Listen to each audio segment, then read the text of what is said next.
Meus irmãos, abramos nossas Bíblias no Salmo de número 119.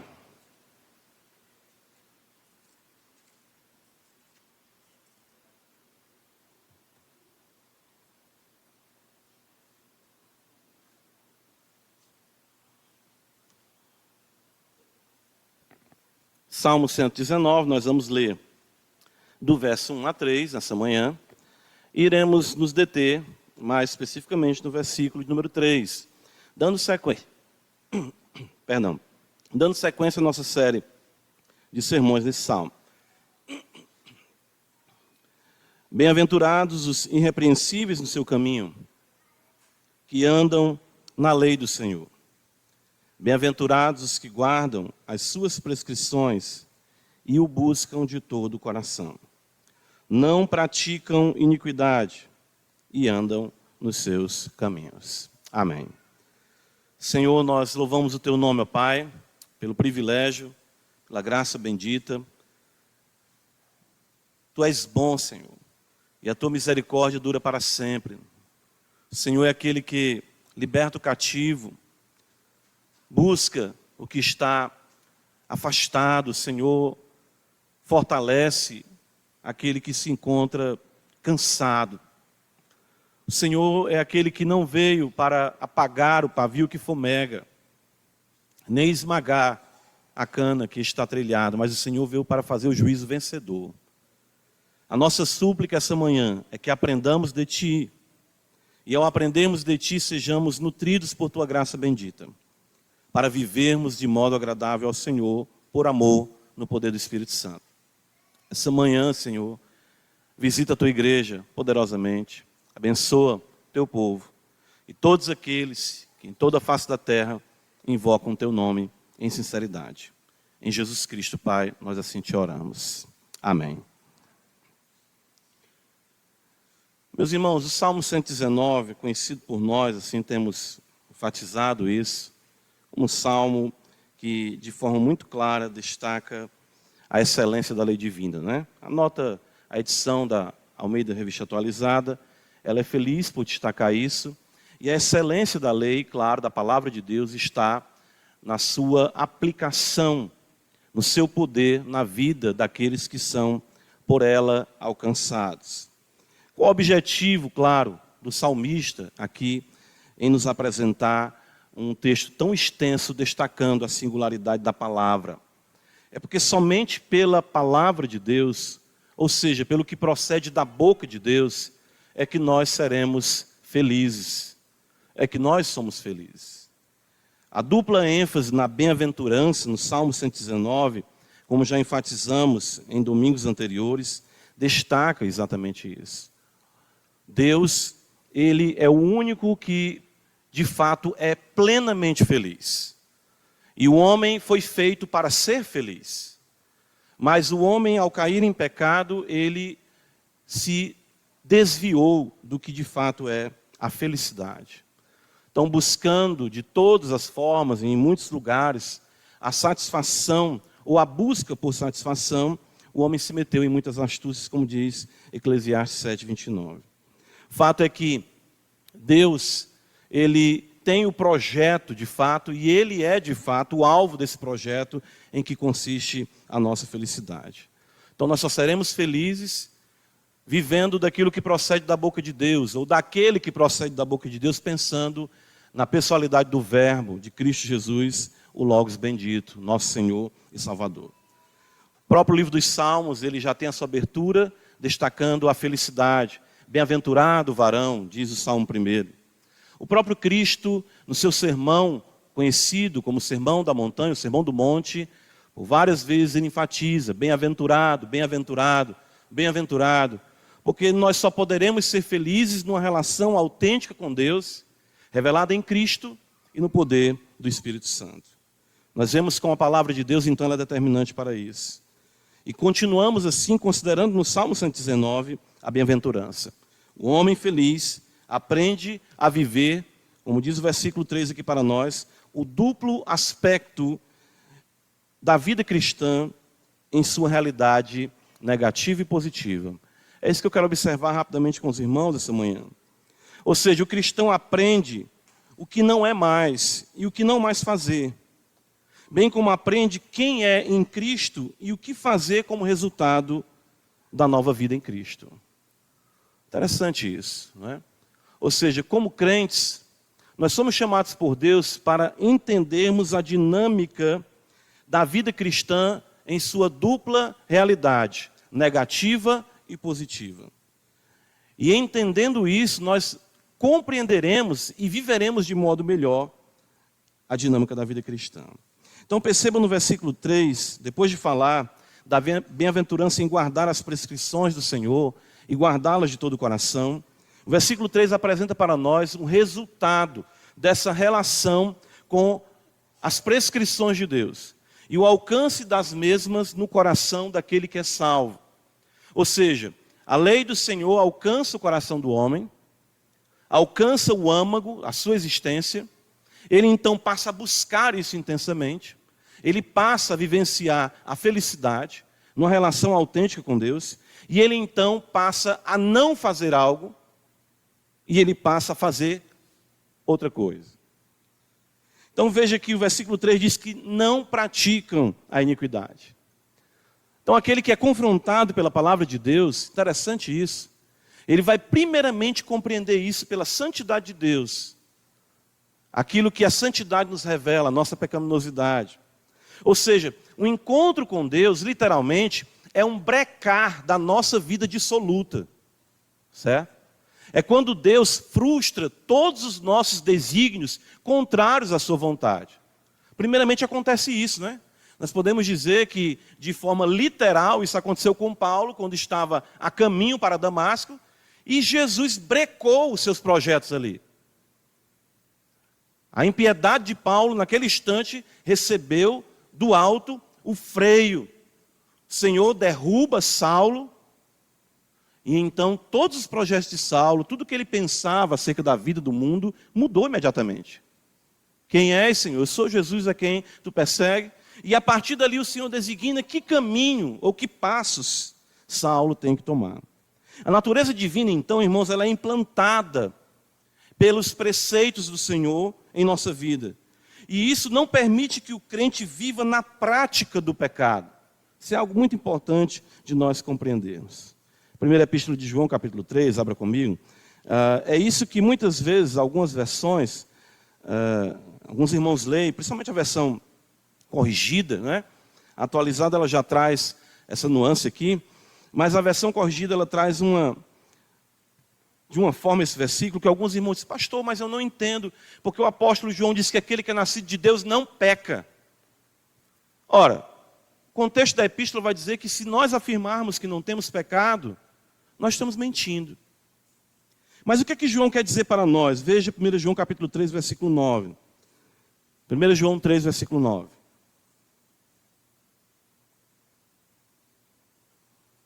Ele nos diz, todo aquele que é nascido de Deus não vive na prática do pecado, pois o que permanece nele é a divina semente.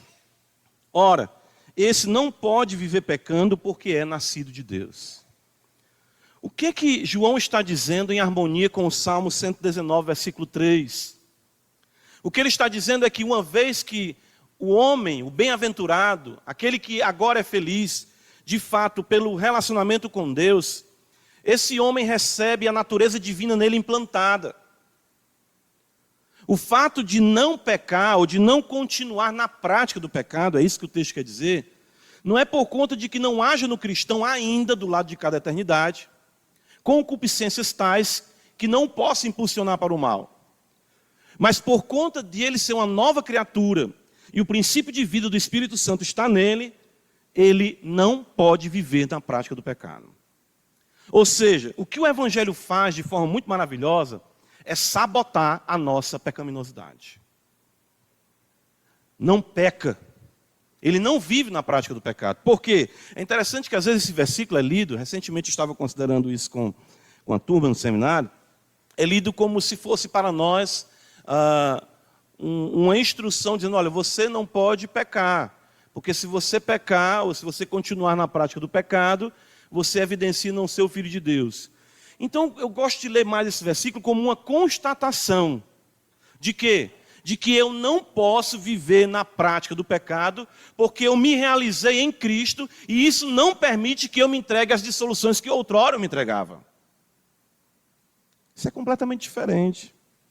Veja o versículo 9 mais uma vez. João vai dizer de forma conclusiva: pois o que permanece nele é a divina semente. O pecado já é uma realidade transitória na minha vida e na sua vida. Mas a palavra de Deus, ela nunca mais deixará o coração do crente.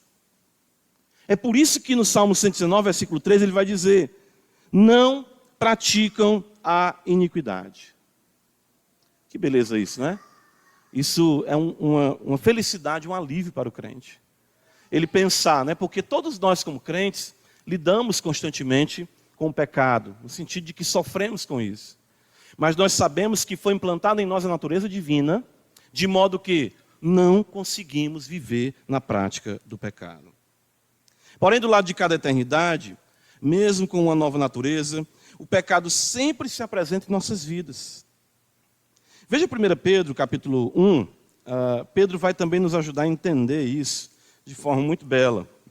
O apóstolo vai dizer assim, 1 Pedro, capítulo 1, versículo 22.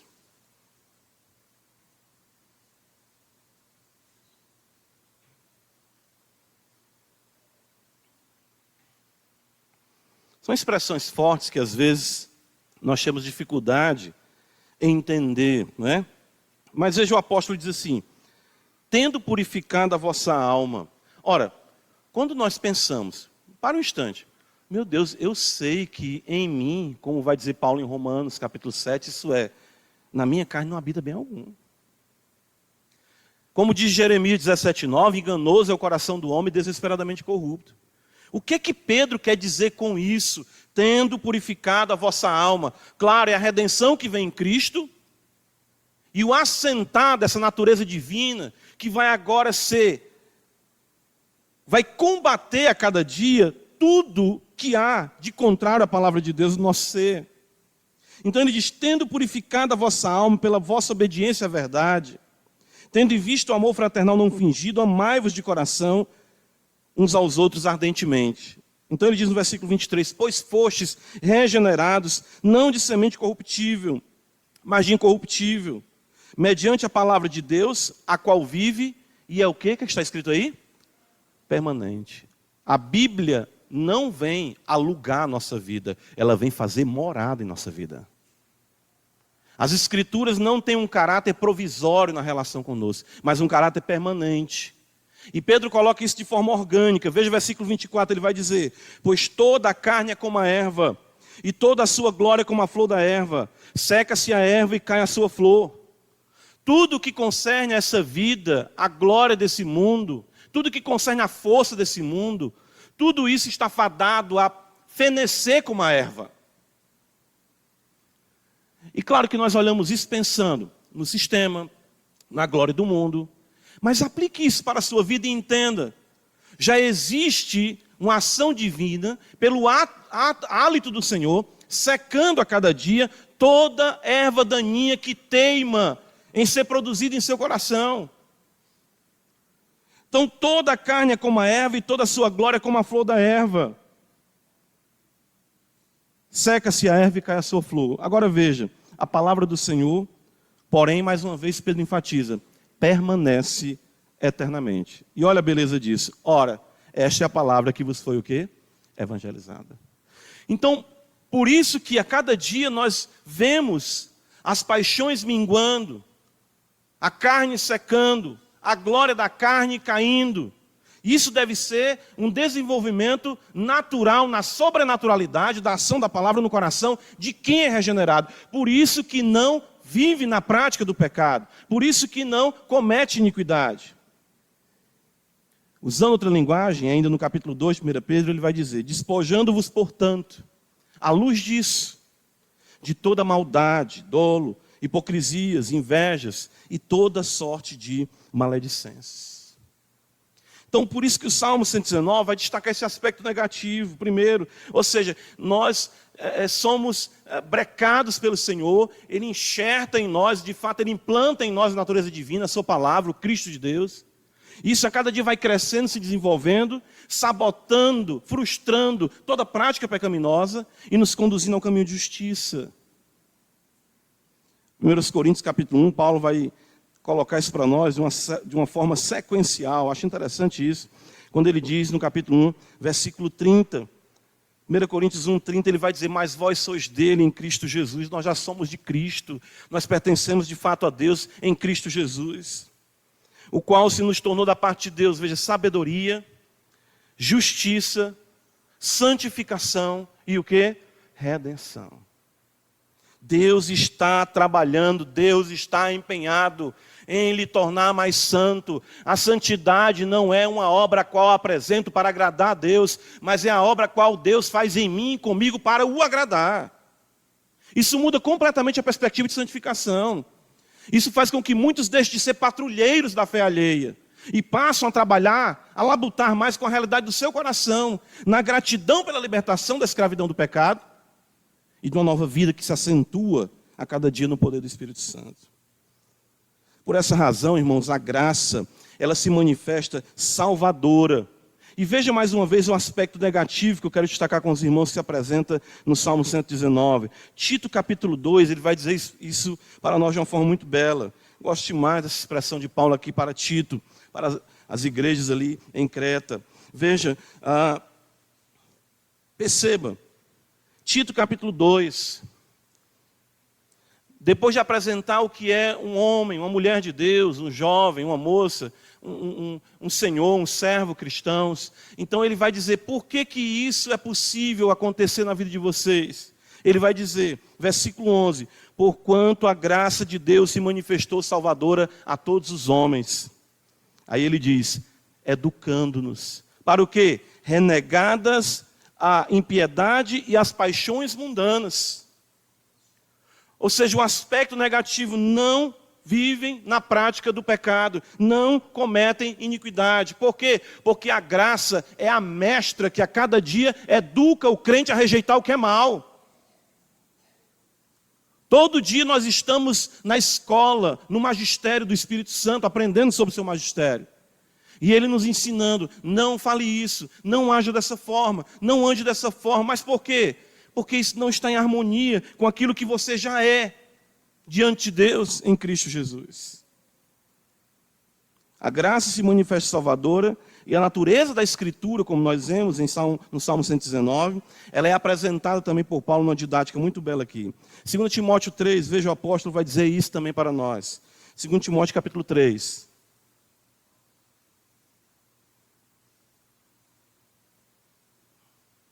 Ele diz assim, texto que é conhecido de nós, 2 Timóteo 3,16, toda a Escritura é inspirada por Deus. O que é que o Salmo 119 está destacando? A Escritura. E ela é o quê? Ela é o hálito do Senhor, ela é o fôlego do Senhor, é o próprio soprar de Deus. Assim como Deus soprou nas narinas de Adão e fez ele alma vivente, assim pela Escritura nós somos feitos espírito vivificante, como diz Paulo em 1 Coríntios 15. Então, o texto diz que a Escritura é inspirada, toda a Escritura é inspirada por Deus e útil para o ensino.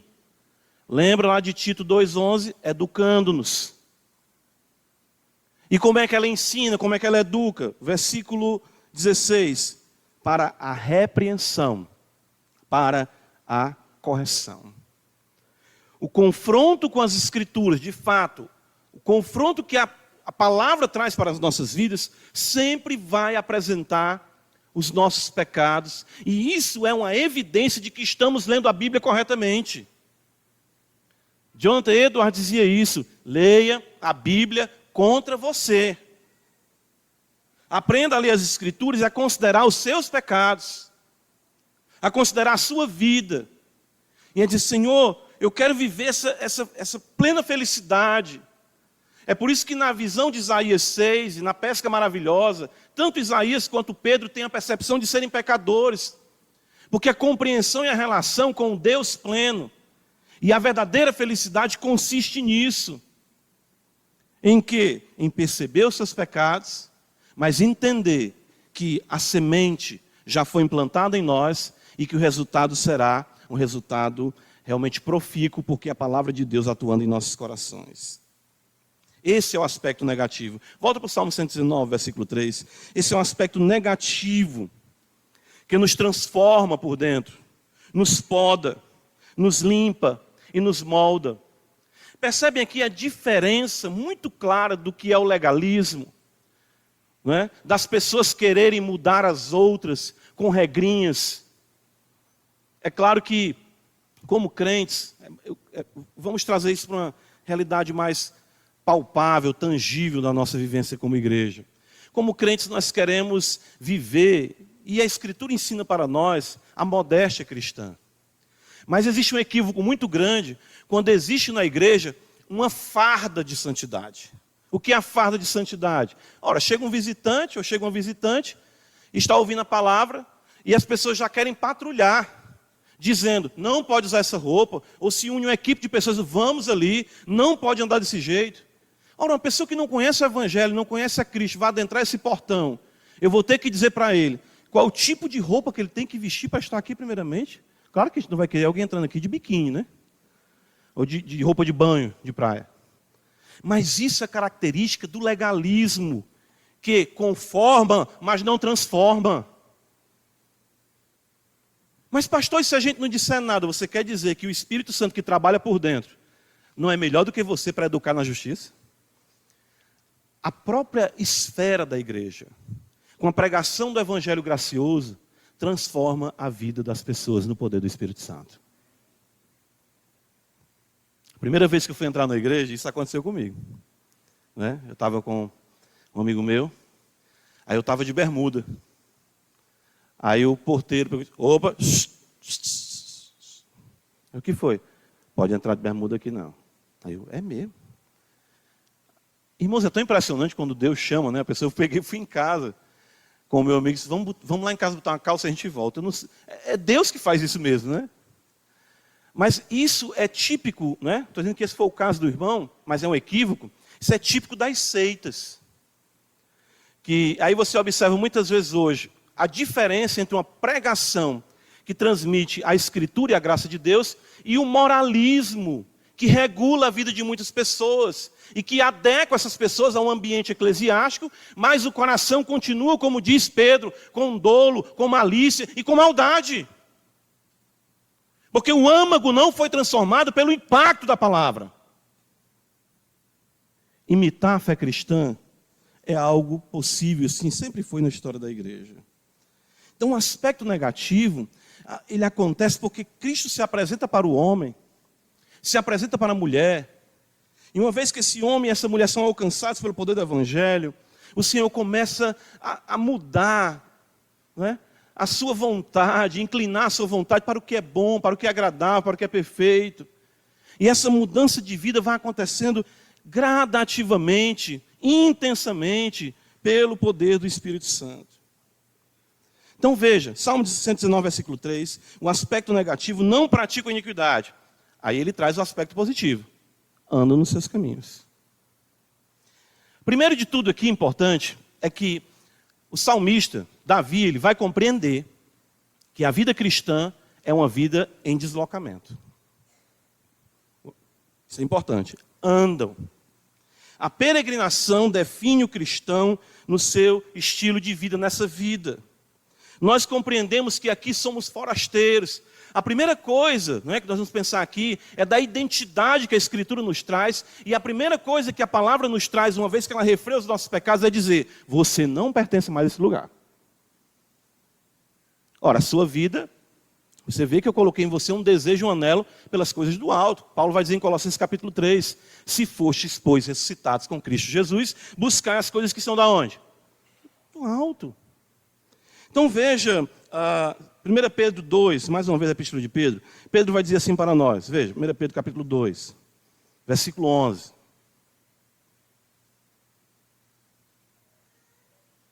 Está na sequência do que nós vimos da natureza divina em nós implantada.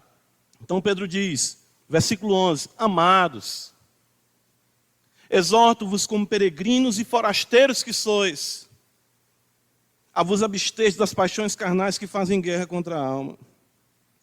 John Bunyan capturou bem essa ênfase bíblica de sempre estarmos em movimento rumo ao alvo designado para a nossa vida. Então eu deixo para trás, a cada dia vou renunciando o pecado e vou, caminhando eu vou, como a gente cantava o corinho, caminhando eu vou para Canaã. Filipenses capítulo 3, o apóstolo Paulo tem isso em vista quando diz no versículo 14, prossigo para o alvo, para o prêmio da soberana vocação de Deus em Cristo Jesus. Andam. Interessante isso, Tem momento do peregrino que alguém chama ele de um lado do outro cristão, ele, não, eu estou na feira das vaidades, cristão, e fiel, taparam os ouvidos. As pessoas oferecendo as coisas, nós somos peregrinos, taparam os ouvidos e rumo à cidade celestial. Esse é o aspecto positivo. Começamos a fazer o que? Caminhar, andar. De fato, nós adotamos um modo, um jeito de ser, que em nós a cada dia se acentua pela novidade de vida. É por isso que o versículo 3 do Salmo 119 diz, não praticam iniquidade e andam nos seus caminhos. Andar significa viver, o jeito de viver, um jeito novo. Efésios capítulo 4, veja, o apóstolo Paulo diz no versículo 17. Veja como Paulo usa essa expressão também do caminhar, do andar. Ela é muito pertinente à vida cristã. É uma metáfora, tanto do Antigo Testamento como também do Novo, apostólica. Paulo diz, isto portanto, Efésios 4,17, isto portanto, digo e no Senhor testifico, que não mais, o que está escrito aí? Andeis do modo como, não andeis como também andam os gentios, na vaidade dos seus próprios pensamentos. Andar. É isso que o Salmo 119 está dizendo. Não praticam a iniquidade, andam. Andam nos seus caminhos.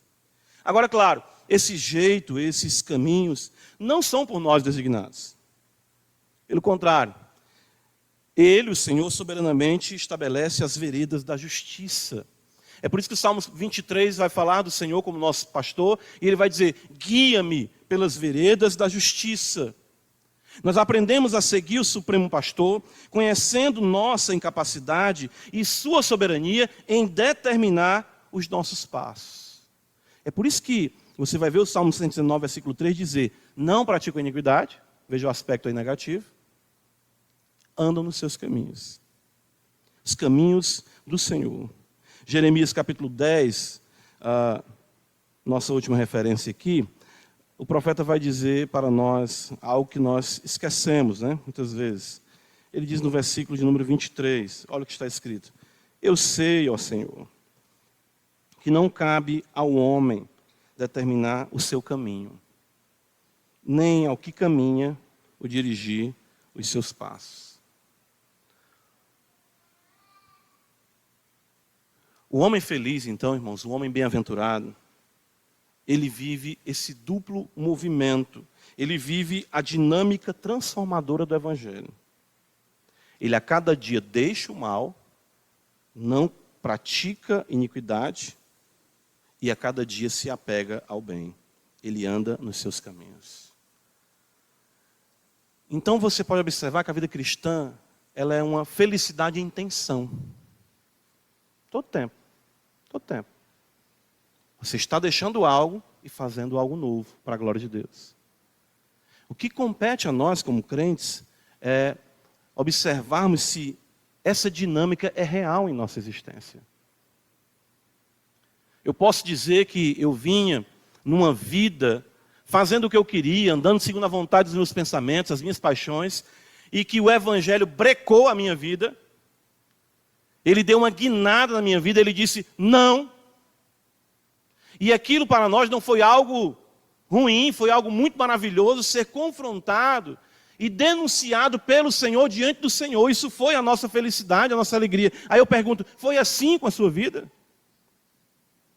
A cada dia você percebe um crescimento e um desenvolvimento da obra da graça em seu coração, mortificando a cada dia a erva e a glória da erva carnal que teima em crescer em seu peito? Você percebe que a cada dia a Escritura lhe confronta, denunciando os seus pecados, e que Deus, no poder do Espírito, lhe educa a cada dia, tolhendo paixões que só lhe entristecem, não lhe satisfazem, não lhe planificam. Você percebe isso? Você consegue entender que você foi chamado para caminhar os caminhos do Senhor, do jeito do Senhor, e que você não se identifica mais como um morador dessa terra, mas como um peregrino e forasteiro que é. Você anda e segue o Supremo Pastor, porque Ele é quem determina os seus passos. Se assim você procede, se essa dinâmica se dá na sua vida, você é bem-aventurado. Porque isso é, de fato, a verdadeira felicidade. Amém, irmãos? Senhor da glória, graças te damos por tua palavra bendita. Que nós pedimos, Pai, que a cada dia as práticas antigas se tornem cada vez mais antigas. Não sejam elas revigoradas, alimentadas ou nutridas. Não haja, Senhor, em nossa vida uma relação com o passado que outrora tanto te ofendeu, mas que possamos prosseguir para o alvo, como peregrinos, negando a cada dia os clamores desse mundo e nos deleitando, Senhor, em sermos ensinados e educados por Ti no caminho de santidade. Ajuda a Tua igreja. E se há alguém ainda não caminha neste caminho, que a Tua graça possa alcançá-lo e fazer dele uma ovelha, seguindo juntamente conosco o Supremo Pastor e Bispo de nossas almas, Cristo Jesus. Amém.